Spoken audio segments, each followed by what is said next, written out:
is your relationship with time? Are you wired and tired, stressed and overwhelmed, busy and going nowhere? Or just want to scale your business? Welcome to Take Back Time with your host, Penny Zenker.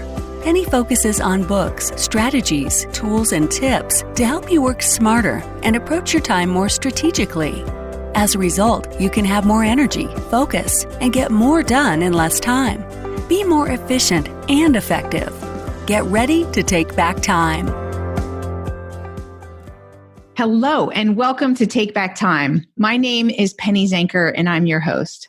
And on this show, I search far and wide to find really great people to talk to you about topics around productivity, how you can be your best self.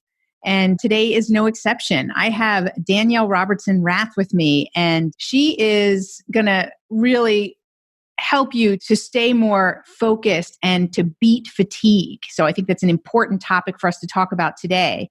She has the Green-Eyed Guide. She has nearly 20 years of experience researching caffeine and energy drinks, plus 10 years of experience in risk management across multiple industries, including the food and beverage, supplements, manufacturing, and IT consulting. So she's really got a really broad base there.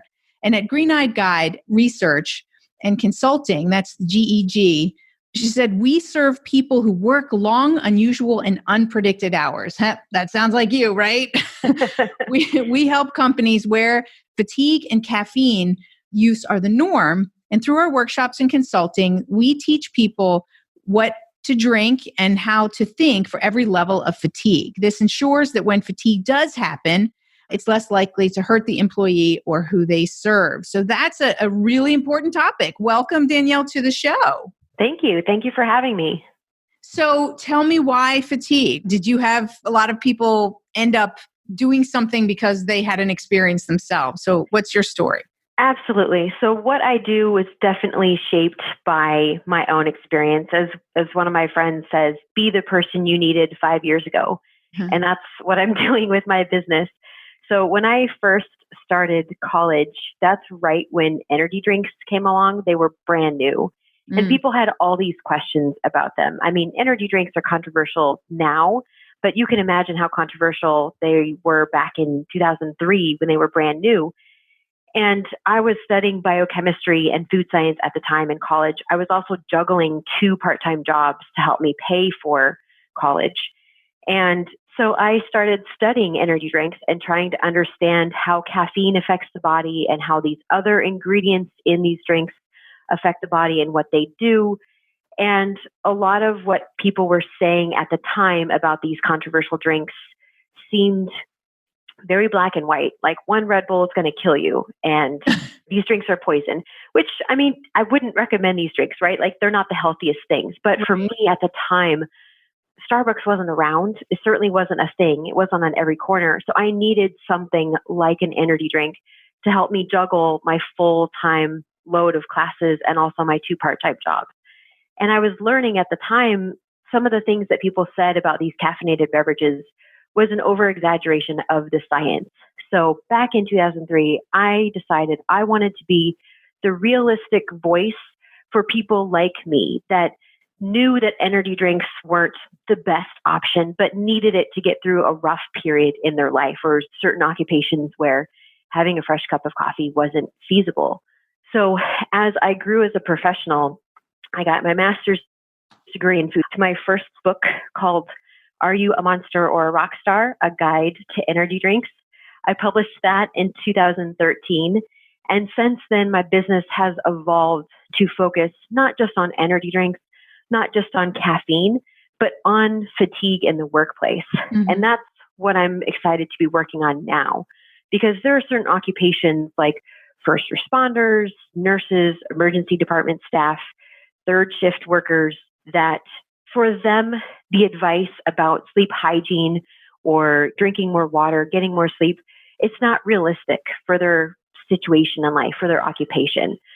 So I, through my business, am filling what I see as a gap for these certain occupations where I'm trying to use my science background to help them understand how to minimize side effects from too much caffeine, but I'm also addressing the other ways that you can minimize the impact of fatigue. You'll never beat fatigue in the workplace. Right. But through my workshops, I can teach them how to manage the impact of it so their employees are less likely to get hurt. Right. And all of that is just trying to help people that are like me, that are just trying to get things done when they're sleep deprived and overwhelmed. Right. Well, I've got 1,000 questions now. Okay. Great. So be ready. Okay. Distractions are the enemy of productivity. Go to distractionquiz.com and find out your distraction profile. Are you a time zombie or a hamster? Take this free distraction quiz today to rate your ability to focus on what keeps you from being a wizard. Go to distractionquiz.com.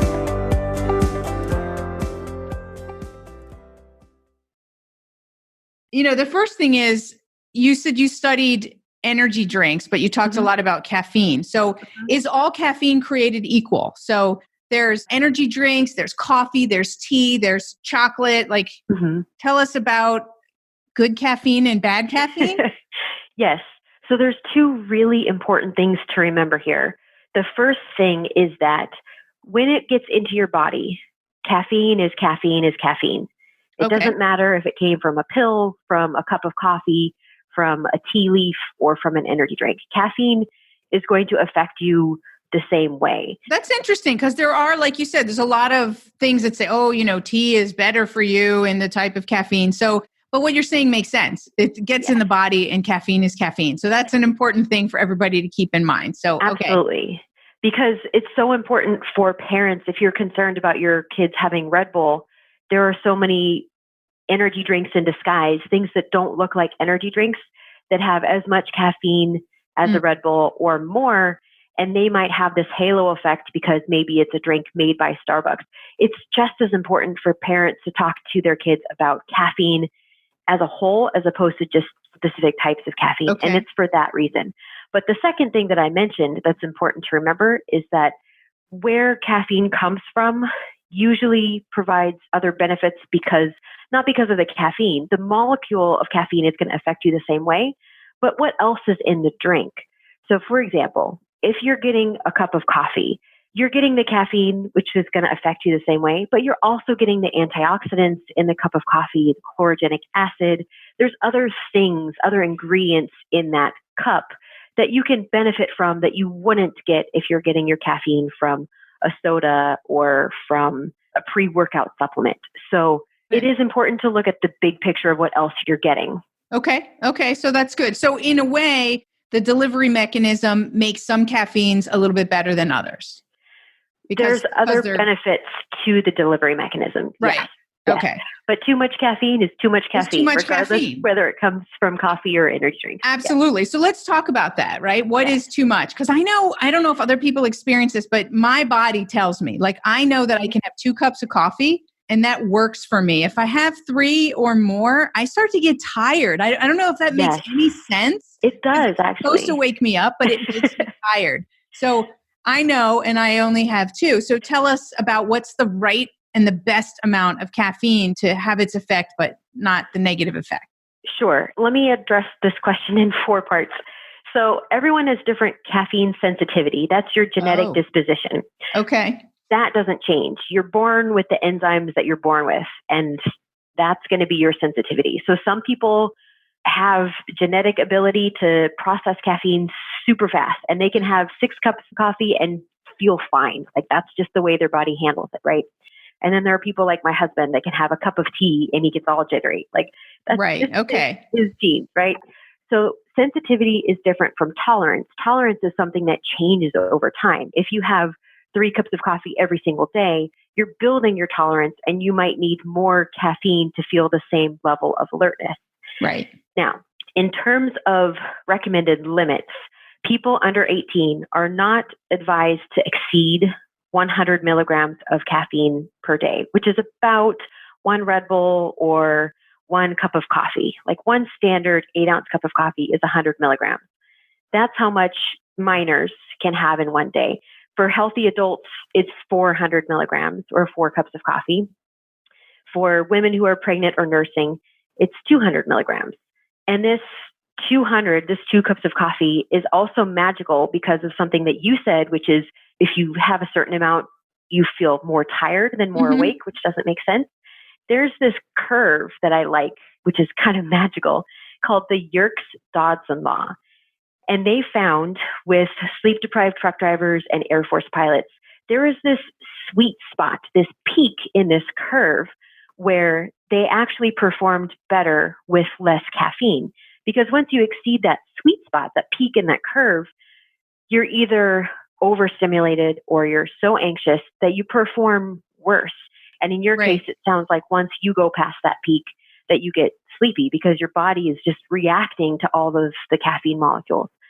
So you can have 400 milligrams in a day, but try and have 2 cups of coffee or 200 milligrams at a time, because that's where you find that sweet spot, that peak in that curve for most people. Right. Awesome. Well, that makes sense. So now I understand. I have sensitivity and I have the Yerkes curve, right? Yes, the Yerkes-Dodson law.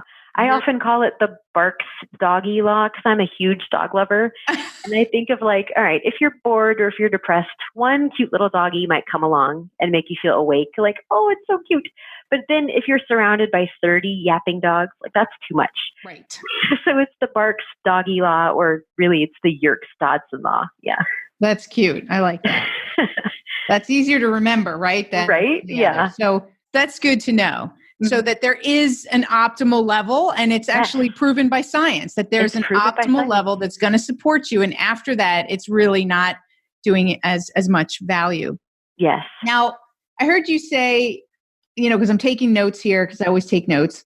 I think I heard you say, that we're reaching outside. Like we need, you said to get you through that difficult time, right? Or truck drivers and early response and people who have odd hours and things like that. It's not realistic for them to just rely on drinking water. They need an extra outside source. So what about exercise? Like, do we really need to go to caffeine? Or if we took regular breaks and did 4 jumping jacks or something, would we get the same level of energy boost? And you know what I mean? Like, is there something else outside of caffeine Absolutely. that can give us that same or better level of energy? Yes.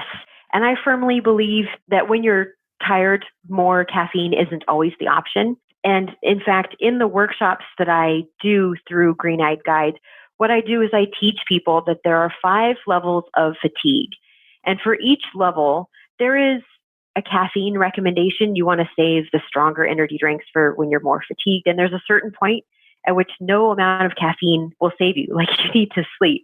Yeah. But a little nap. Like, what's wrong with a little nap? I used to, just for the audience, because, it's all about also remembering storytelling, connecting to your own life. I used to get tired when I'd be driving. Yes. So I drive back and forth I used to live in New York, and my family was in Philadelphia, and it's really not that far, but I would get tired. And so my solution is I pulled over to a rest stop and I slept for 15 minutes and then I'd get back on the road and I'd feel so much better and knew that I was alert and ready to go. So I want people to realize that I get it. Taking a little nap at work might not be the option, but I know that my boyfriend for lunch, he goes out to his car and he'll take a nap in his car over lunch and take 15 minutes or 20 minutes in addition to, going out and having his lunch. So absolutely there's an option there. Right. And so as part of my 5 levels of fatigue, what I teach people in my workshops is that for every level, yes, there's a caffeine recommendation, but more important, there is something that you can do that doesn't involve caffeine. So for example, jumping jacks, walking back and forth to the bathroom, to the drinking fountain, that might be suitable for fatigue level 1 when you're drowsy because you're bored or you're dehydrated because you haven't had enough water. So actually, you shouldn't. She drinks water. Yes, exactly. So there's a certain level which you are feeling tired, but you shouldn't have any caffeine. You should do physical exercise. You should get up. You should move around. Or if you're bored because you're doing a boring task, you should use I'm going to butcher this, Pomodoro technique. Pomodoro, Yes, thank you. I just keep picturing the tomato, right? So you break up your long, boring task into shorter chunks. And so that's a great way, without involving caffeine, for you to feel more focused and more alert.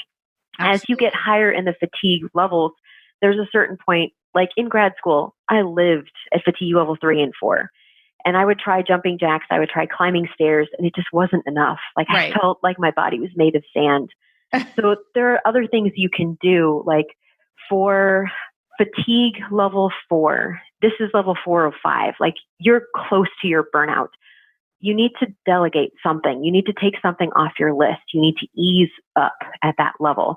And that's something that you can do without caffeine. Like, for example, when my son was a newborn, I have a really high caffeine tolerance, but I was trying to be the superhero mom, right? I was trying to do everything. I was trying to read emails and do dishes and like breast pump, like all these things. Right. All at the same time. Yeah, exactly. And I was losing my mind. Like I was about to lash out. And so it's like, okay, I'm at fatigue level 4. I need to just focus on one thing at a time. Yeah. I feel like I've got 20 things to do. I feel like everyone's depending on me and I don't want to let anyone down. But if I don't take one thing off my to-do list right now, I'm going to lose it.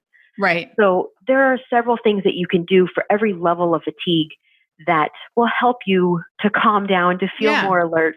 I do that. I want to stop there for a minute because it's not just fatigue for that. It's also overwhelm, right? Absolutely. Yes. I have a practice where I do that. Like if I start to feel a little overwhelmed or I guess tired to that level, I'll step back and I'll look at what I have to do and I'll start to decommit to things. Like I'll say, I'm taking that off my schedule. If it's not an absolute must, I'm removing it so that I can just focus on what's next. That's something that I think is really valuable for people who are listening is, like you said, to delegate, to remove things from, if they're not urgent, a lot of times we're putting the pressure on ourselves. Yes. And so we just get to say, that gets to get done tomorrow, or that'll just go on the next week list. And that's so important too, because a lot of people either advise caffeine or sleep to fight fatigue. But even people who are well rested or fully caffeinated can feel mentally overwhelmed or physically exhausted. So sleep and caffeine can't cure fatigue 100% of the time. You need these other strategies that don't involve caffeine. Napping in your car may or may not be an option, but there are things you can do to help yourself to not feel so burned out. Absolutely. That's great. Is there anything else that you feel that people need to be aware of in order to better manage their fatigue as well as their magnitude of what they've got to do? Yes, there's 2 tips I would recommend for everyone. One is making a habit of always checking in on yourself, having that mindfulness to say, where am I on a scale of 0 to 5? 0 being perfectly amazing and wonderful, awake and alert.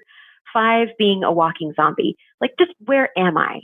Because even if you do nothing about it, just knowing how tired you are or how overwhelmed you are can sometimes make a difference. If you know you're exhausted or you're overwhelmed, then maybe you should take a few seconds before you say something out loud.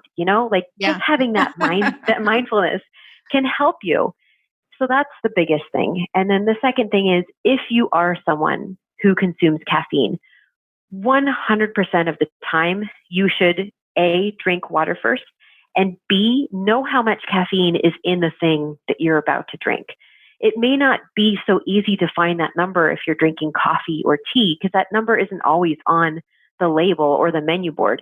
But It's so important for that Yerkes-Dodson law, that Burke's-Doggy law that we talked about. You have to know your numbers, because then you can adapt based on how tired you are on a scale of 1 to 5, or based on how that much caffeine is making your body feel. And that's so important. Yeah, I think that's something you put in some of your documentation, we push past it, right? We ignore how we feel or what we recognize in our body. And it's so important with that check-in to be able to recognize what's working and what's not working and where we really are. So I like that. I do this as well. I have people put things on a scale because they're typically not things that we can measure. And so by simply putting it on a scale like that, 0 to 5 or 0 to 10, and check in where you are, that gives you that mental note to, when you have to give a number to it, I find that psychologically it makes you think about it more and in a way that makes you own it versus just saying, this is how I feel. Like it gives you that piece to like really own where you are. Absolutely. And this is key for anyone that's trying to improve their time management or their productivity, because with these check-ins, you will start to learn when you can push yourself further and get more done, versus when you're headed to a burnout, and so it's for the long-term benefits of your own productivity to know how much you can handle. Absolutely. What about organizations, right? That's the individual. So let's just have a tip for an organization of what they can do to help their employee base, because a lot of people will say, oh, they'll push responsibility on somebody else and say, it's not just me. These are the hours that are imposed upon me, or these are the pressures that I have, and I can't delegate or take anything off my plate and right? So what can the organization do? So there's two things an organization should do. One is to stop punishing people for admitting that they're overwhelmed or tired. If your employees have a greater incentive to hide that they're feeling overwhelmed or that they're about to fall asleep on the job, your company is going to suffer. They're more likely to make a mistake, which is going to cost you money, either in workers' comp or in a lawsuit. Heaven forbid, your employees messes something up, which hurts your customers. So you need to weigh the cost benefits of asking your employees to push past something versus having kind of a safe space in order to confess when they need a 5-minute break to get some sleep or something. So have that be acceptable. Yeah. I want to comment on that because some companies, they say, oh, well, we're doing that. We're putting in this lounge space and we are allowing people to take naps in these cubes or whatever. But interesting enough, I was at a company that had all of those things in place, but they still had the mentality that if people were using them, that they were wasting their time, that they weren't being productive. And so it's got to change in the culture. It's not just about that there's a room for taking a nap or for relaxing, but it has to actually be part of the culture where it's accepted. Yes. I mean, you don't want the person that's spotted coming out of that room to feel like they have a scarlet letter on their chest. Exactly. Right. Yes. And that brings me to the other thing that's so important for companies to realize. If you've been awake for more than 17 hours, which is, if you get up at 5 and go to sleep at 10, that's 17 hours. Yeah. So if your employees are awake for 17 hours, their performance is affected as much as one alcoholic drink. So if you're asking them to stay late or work around the clock, or if they're doing work for your company at that 17th hour, if it's okay for them to have a drink of alcohol, okay. If it's not okay for them, then you need to weigh that. If it wouldn't be okay for them to drink, it shouldn't be okay for them to be awake that long. Right. And there are some companies if you had a drink last night, don't come into work. I think the postal office does this, right? Their employees aren't allowed to come in if they're on call, if they've had an alcoholic beverage. But being awake for 24 hours straight, that's totally fine. Right. And it affects your brain the same. So we need to treat being awake that long with the same risk and caution as we would if someone had been drinking. It'll hurt your employees and your company's bottom line and your liability the same way. That's a good point. So they need to really be conscious of and taking action around this topic of fatigue, right? Yes. Yes. So I always say that we won't sleep when we're dead. We'll be dead. Right. Exactly. Exactly. And I'll just give one more story to emphasize this. So I work with a lot of first responders and a lot of volunteer firemen. And some of them were telling me that they're volunteer firemen, but they have a real job. And their boss doesn't make any exceptions. If they're fighting a fire all throughout the night, they're still expected to show up to work at 9 a.m. The problem is, okay, if you have an employee that's been awake for that long and you're that strict about them showing up at 9 a.m., if they make a mistake, you're the one that's going to pay for workers' comp because they were doing this thing on their other job. Now you've shifted the liability to themselves.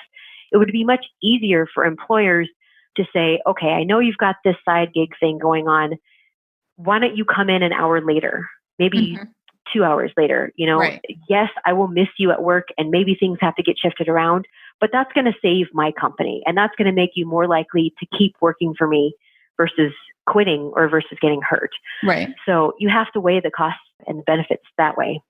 Right. So flexibility in leadership is what I'm hearing, right? Is it doesn't work, that inflexible leadership or the dictatorship that may have been a part of a previous generation or decade or whatever. It's just, it doesn't work. It doesn't keep people. And we see the effects of more accidents happening.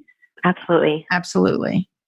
Great. Well, thank you so much for sharing your wisdom here. I know you got a new book coming out, which is exciting. So tell us about the book and where they can find out and how they can get a copy. Yes. So if you go to ebook.5levelsoffatigue.com, and it's the number 5, ebook.5levelsoffatigue.com, you can learn all about my book, which is going to be live on Amazon March 23rd. So you can learn all about this book. This book is about getting stuff done when you feel like crap. I mean, I'm not swearing. There's some words in the title that there's some words in the title, but essentially the title is How to Get Stuff Done When You Feel Like Crap, right? And this is exactly for the audience that I was talking about, the people that are sleep deprived or mentally overwhelmed, but still have a job to do, whether that's a real job or a side job or parenthood. So this book walks through the 5 levels of fatigue, the caffeine side, as well as what we talked about, like when do you delegate? When do you take a nap? So it provides all of that information and all of the science behind it. I've got all the science sectioned off. So if you're not a science person, it's very clear what you can skip. And I give you permission to skip that sciencey stuff. So there's the geek section and there's the other section. All right, cool. Yes, it's in a little box and I give you permission to skip the box. So, awesome. Yes. Well, good that it's sectioned off so that you can read it or not read it. Exactly. And for different personality types. So that's fantastic. Yes. Well, I'm excited about the book, and it's so valuable for people, to really focus on where they are in terms of this area of fatigue and overwhelm. It seems like it's a bigger issue today than ever before. Let me just, before we sign off, is that true? Is it a bigger issue, or have we just pushed past and it's become more chronic, or it seems... That's a complicated question. I think it is a bigger issue today because I think employers today have some harder expectations. It takes a lot more to keep up with the market these days. Like there's a lot more companies that have 24/7 operations, digital world. So I do think there is legitimately more expectations, higher expectations. But then you also have a workforce of millennials that watched their parents work their butts off and then either get phased out because they were too old or retire for nothing. So you have a lot of people like me that are like, well, I'm not going to burn my soul out at this job because I'm just a body to you. I'm not a human being. So I think it's twofold. It's mentality, but there are also higher expectations. Well, I think that's a good thing, right? If there's a new generation that says, no, not me, right? And is more focused on finding that balance and the purpose. But I'm not sure that they're not burning themselves out in a different way, right? Absolutely. Yeah, exactly. I mean, you do need to take some personal responsibility. So it's a mixture of things. Right.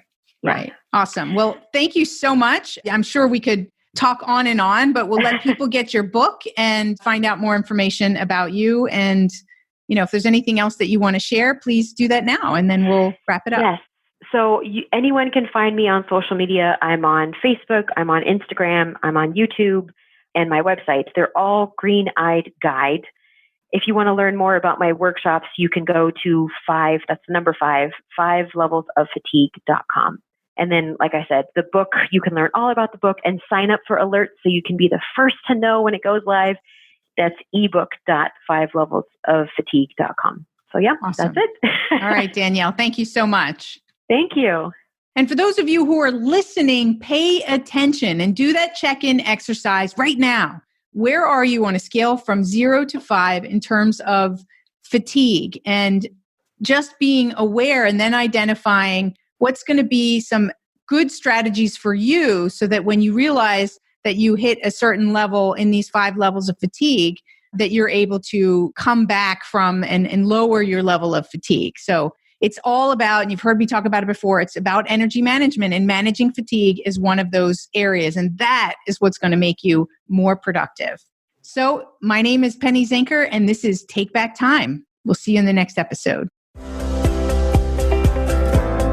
Thank you for listening. Today's topic is another opportunity for you to put the knowledge you learned into practice. Tune in again next week for more strategies that will help you have more energy and focus to get more done in less time, so you can continue to take back time.